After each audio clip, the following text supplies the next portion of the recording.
Hello guys, അപ്പോൾ നമ്മൾ നേരെ ഇപ്പം ആയൂർ വന്നിട്ടുണ്ട്, കൊല്ലത്ത്. എൻ്റെ ഒരു ബന്ധുവിടെ. അപ്പോൾ നമ്മളിവിടെ വന്നിട്ട് ഇവിടെയാണ് വലിയൊരു പറമ്പ, ഏറ്റവും ഭയങ്കര ഇവിടെ വാഴ കൃഷി കാണിച്ചത്.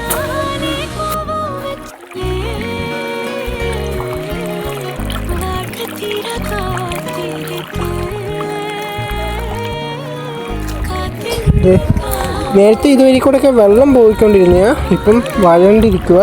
ഇത് പിന്നെ ചെറിയതായിട്ടുള്ള, പിന്നെ ഉണ്ടോ വെള്ളം. ഈ വെള്ളം നമുക്ക് തിരി ഇറങ്ങാം. ഞാൻ ഷൂ ആണ് ഇട്ട് പോയി.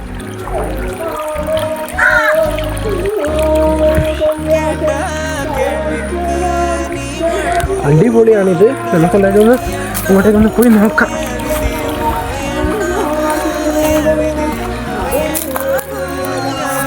അപ്പോൾ ശരി, നമുക്ക് അടുത്ത് എടുക്കണം. ബൈ.